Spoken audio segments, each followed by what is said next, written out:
Halo, saya Tonan. Saya tuli tapi peduli realita politik. Susi Pujiastuti memang fenomenal sejak 10 tahun yang lalu. Saat awal diperkenalkan sebagai menteri,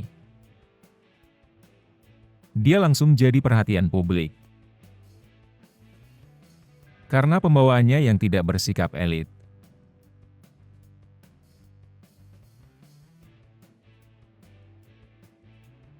Perilakunya tidak dibuat-buat, tapi apa adanya. Saat itu, media pun menggali latar belakang dan rekam jejak Susi. Termasuk kedekatannya dengan Bu Mega dan track record-nya yang bagus. Sehingga dia bisa masuk kabinet pemerintahan Jokowi. Kemudian, kebijakannya sebagai menteri pun luar biasa. Sehingga dia sangat disukai oleh rakyat. Susi pun jadi menteri kesayangan rakyat. Namun, tidak semua pejabat menyukai kebijakannya.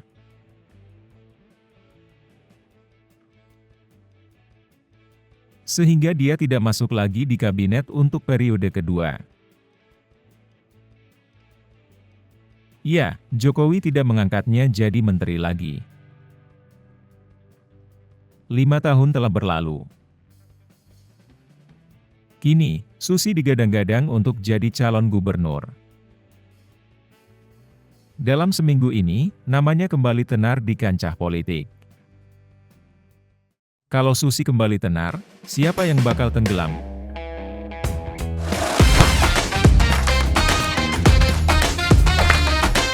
Susi mulai digadang-gadang untuk maju dalam Pilkada Jawa Barat. PDI Perjuangan Jawa Barat membuka komunikasi untuk mengusung Susi. Menurut Ciko Hakim, pimpinan pusat partainya memang masih mempertimbangkan.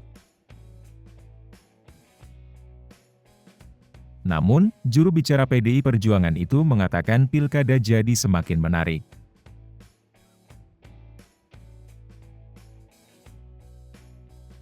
Dengan masuknya Susi dalam radar calon gubernur Jawa Barat. Sebelumnya, pemberitaan cuma fokus ke Ridwan Kamil.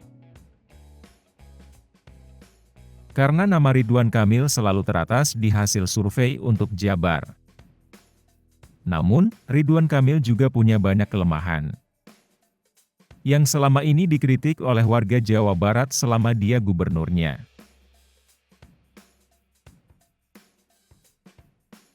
Misalnya, masalah banjir, terutama di Kabupaten Bandung. Penanganannya belum sepenuhnya memuaskan warga. Juga banyak masalah dalam berbagai proyek infrastruktur yang digagasnya. Sampai mengalami keterlambatan dalam penyelesaiannya. Jawa Barat butuh pemimpin yang bisa menghadirkan solusi untuk masalah seperti itu. Banyak nama alternatif yang sudah beredar selain Ridwan Kamil. Ada Deddy Mulyadi, Bima Arya, dan Ilham Habibie.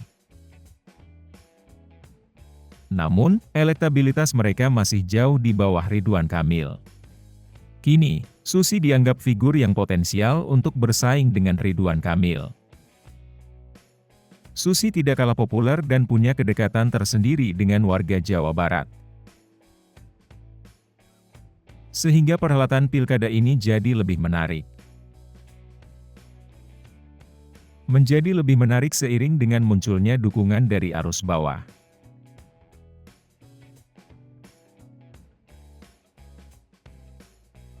Misalnya, dukungan kepada Susi dari Forum Ketokohan Jawa Barat Bersatu. Harapan kepada Susi itu diiringi dengan kritik atas banyak masalah mendasar yang belum terselesaikan selama kepemimpinan gubernur-gubernur sebelumnya. Akibatnya, Jawa Barat mendapatkan predikat provinsi yang tidak sepadan dengan potensi yang dimiliki. seperti dalam konteks ketahanan pangan dan lingkungan.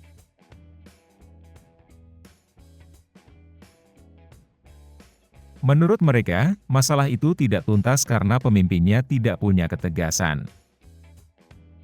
Oleh karena itu, mereka berharap kepada Susi yang dianggap berani dan tegas.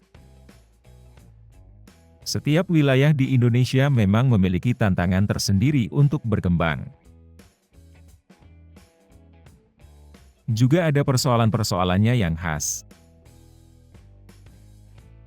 Begitu juga di Jawa Barat. Jawa Barat punya banyak potensi sekaligus tantangan yang kompleks.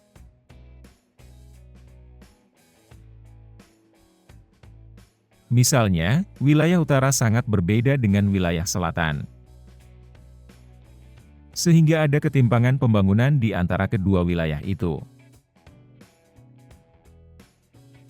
Makanya, Jawa Barat butuh pemimpin yang betul-betul memahami wilayah.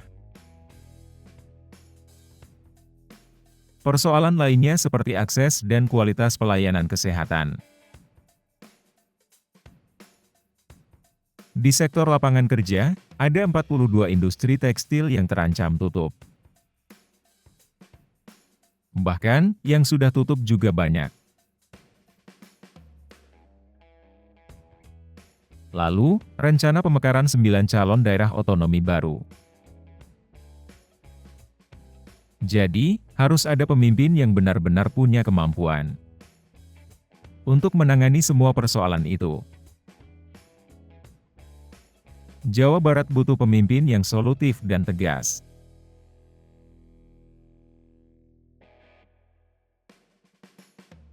Figur-figur yang sudah berkontribusi untuk Jawa Barat sangat layak dipertimbangkan.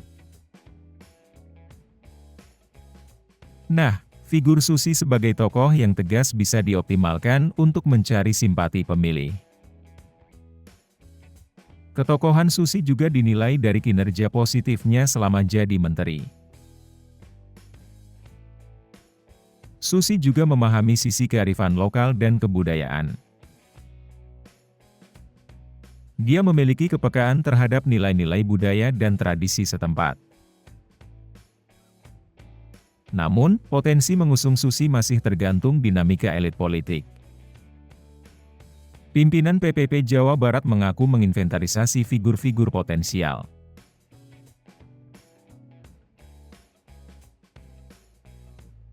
Pilkada akan lebih baik seiring dengan makin banyak figur yang tampil.